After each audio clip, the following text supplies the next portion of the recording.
Auntie, I don't like your game. It's making me urinate on my bed every day. I don't think I am feeling good. Auntie Lily's expression changed immediately. For a minute, she looked like she was deep in thought, trying to understand what she just heard. Then suddenly, she put on a light smile, moved close to Ben reassuringly, and said, "Don't worry, Ben. You will be completely fine. It is very normal for boys your age to wet the bed. You will get over it." Today let's dive into a chilling African folktale that will leave you shocked and surprised. Make sure to subscribe so you don't miss any of our story in the future. Ben was only 10 years old and in primary school. He loved playing soccer and reading storybooks. However, most days he returned to an empty house because his parents were always working. Mr. and Mrs. Smith ran a large shop in the local market. They worked hard daily to earn money and give Ben a good life. The school bus dropped Ben off at home around 3 o'clock in the afternoon every day, and he would be alone at home until 6 o'clock in the evening when his mother got back from the market. "I'm so bored staying here by myself," he complained one evening. "We are sorry, Ben. It's just for 3 hours, his mother said. "We have to work hard to pay for your school fees and other needs." Ben understood, but he still wished sometimes that they had more time for him.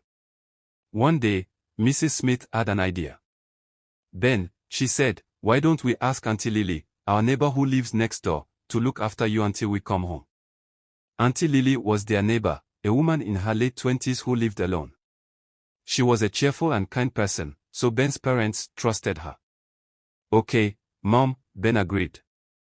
He knew Auntie Lily well. She was very nice and often gave him small treats. With his approval, Ben started staying at Auntie Lily's house whenever he came back from school. Auntie Lily's home was small but neat. She always greeted Ben with a plate of food and a warm smile.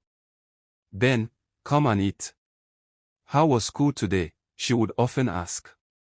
At first, Ben felt a bit shy, but as time went on, thanks to her jovial personality and sweet stories, he became comfortable. Auntie Lily was exceptionally kind. She would buy cartoons and other fun children's movies for Ben to watch on her small television. Eventually, she bought Ben a Game Boy video game that he loved so much. "Ben, take this.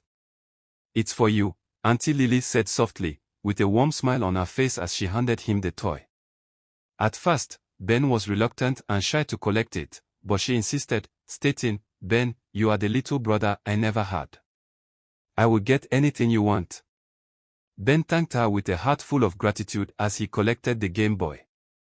However, from that day, things changed. It all started one Tuesday afternoon after Ben had returned from school. While he was with Auntie Lily, she suggested teaching him a new game. "This game is just for both of us, Ben. Nobody else is allowed to play or know about it," she said softly, almost in a whisper. But Ben did not understand the game at all. Auntie Lily made him see things and do things way beyond his time.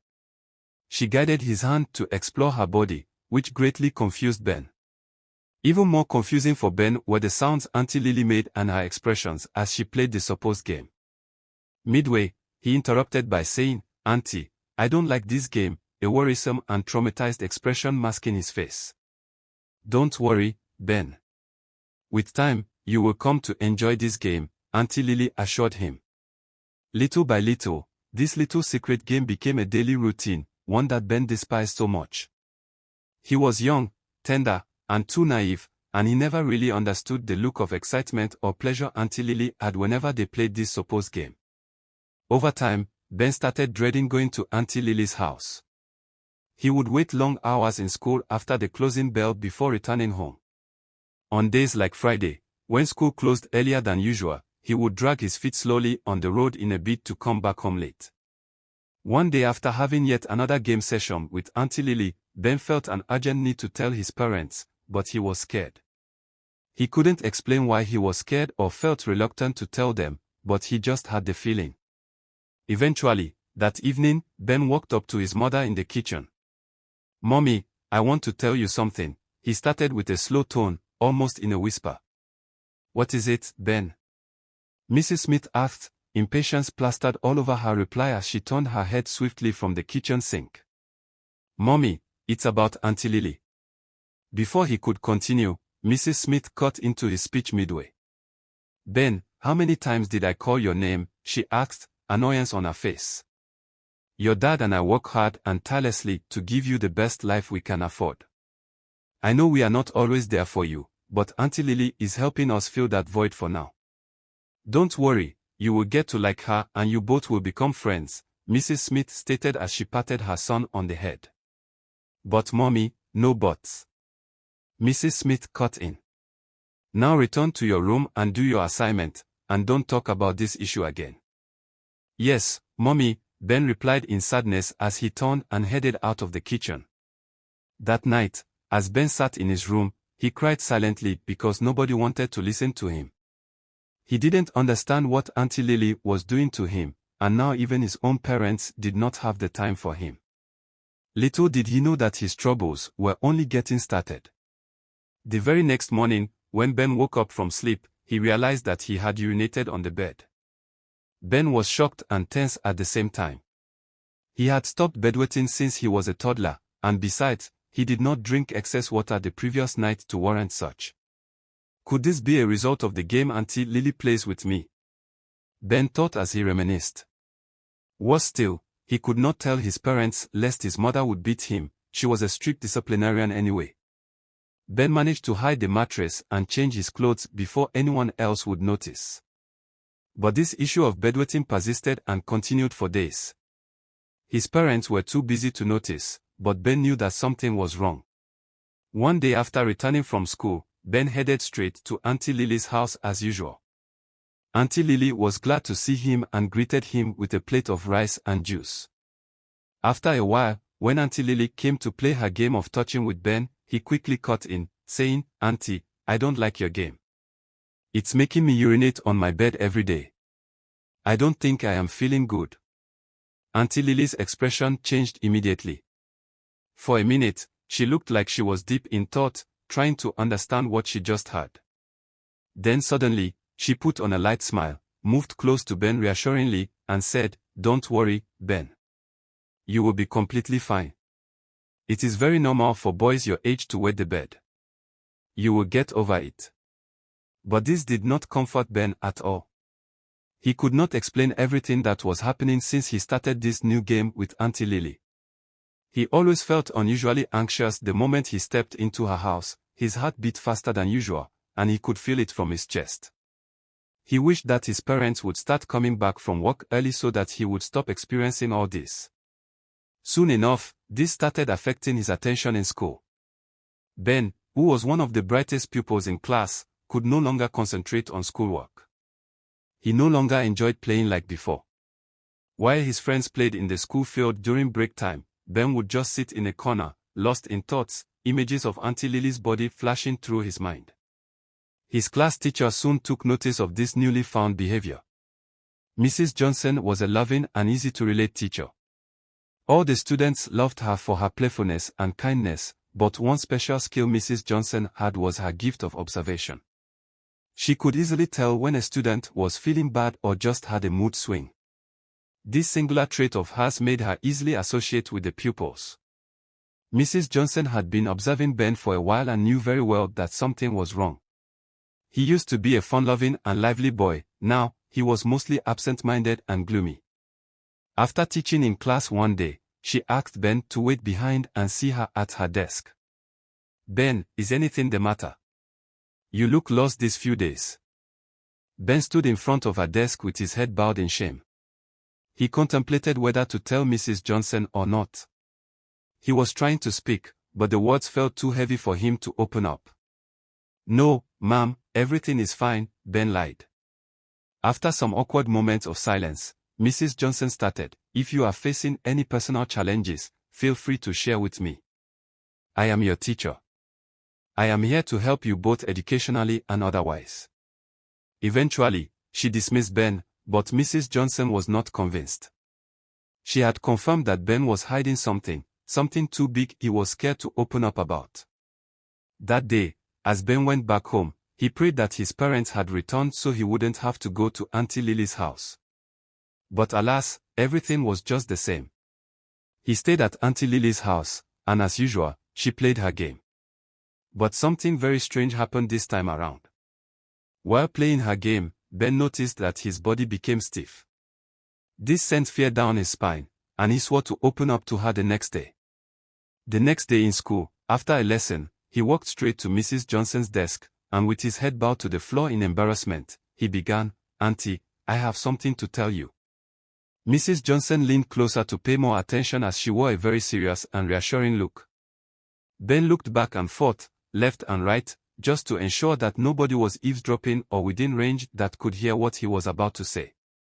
Then he leaned in closer to Mrs. Johnson and whispered in her ear, "It's Auntie Lily, our neighbor at home. She does things to me and makes me do things I can't explain." Mrs. Johnson was shocked. She paid vast attention as Ben narrated his experience. "Ben, you have done well," she started with a look of hope. "You don't have to feel bad, my boy. Nobody deserves to go through what you have been through in the hands of Auntie Lily. Don't worry, I will do everything in my power to help you." For the first time in weeks, Ben felt happy that someone had actually listened to him and was willing to help. On the other hand, he was scared because he didn't know what Auntie Lily's reaction would be when she found out. Mrs. Johnson quickly had a meeting with the headmistress and some of the school board, and they all agreed that indeed the matter was serious and needed to be treated urgently. The school authorities summoned Mr. and Mrs. Smith to the school the very next day to discuss the new developments from Ben. Did Ben get into trouble? Mrs. Smith asked anxiously as she sat in the headmistress's office, looking very impatient. "Please have your seat. What we are about to discuss is even far worse," the headmistress stated as she ushered them into her office. "Mr. and Mrs. Smith, your son has revealed to us some sad incidents about your neighbor, Auntie Lily. Ben said that Auntie Lily touches him every day. Are you aware of this?" "What?" Mr. Smith thundered. He clenched his fist and stood up almost immediately from his seat. Mrs. Smith was shocked to the bone. Mrs. Johnson, who was also present, recounted the whole ordeal to them just as she had been told by Ben. After much deliberation and begging, Mr. Smith finally agreed not to take matters into his own hands but to involve the necessary agencies involved in such crimes. That day as school closed, Mrs. Smith came to the school herself to pick up Ben and take him back home. "Ben, I am very sorry for not paying attention to you when you wanted to share your struggles with me. I was carried away with work, failing to pay attention to my own flesh and blood. Don't worry, your dad and I have things sorted out. You will feel confident again," she added as a tear crawled down her face. That evening, Auntie Lily received a heavy knock on her door. When she went to check who it was, she was met by the stern faces of 3 policemen dressed in black and holding guns. They were police officers. Mr. Smith had returned with some police escorts accompanied by Mrs. Johnson and the school headmistress. "Auntie Lily, you are under arrest for child molestation," one of the officers stated. "You must be mistaken. You are in the wrong house." Auntie Lily defended as she stood frozen in fear, confusion, and shock. "It is best you remain silent. Anything you say or do will be used against you in a court of law," the same policeman interrupted as he arrested Auntie Lily and cuffed her hands. Meanwhile, Ben was too scared to go outside. He stayed back in his room and watched the entire event unfold from the window. He heaved a huge sigh of relief as he watched Auntie Lily being put in the police van and led out of the compound. From that day forth, Ben's parents started paying more attention to him. They took turns to come pick him from school daily and stay with him at home. At school, Mrs. Johnson kept a close eye on him and assured both him and other students to speak up whenever they were in trouble or needed help from adults. The bedwetting did not stop yet. The therapist Ben had been visiting assured his parents that he would eventually get over it as time went on and he healed from the trauma. If you enjoyed this story and want to hear more interesting stories, make sure to subscribe and turn on the notification so you can never miss a new one.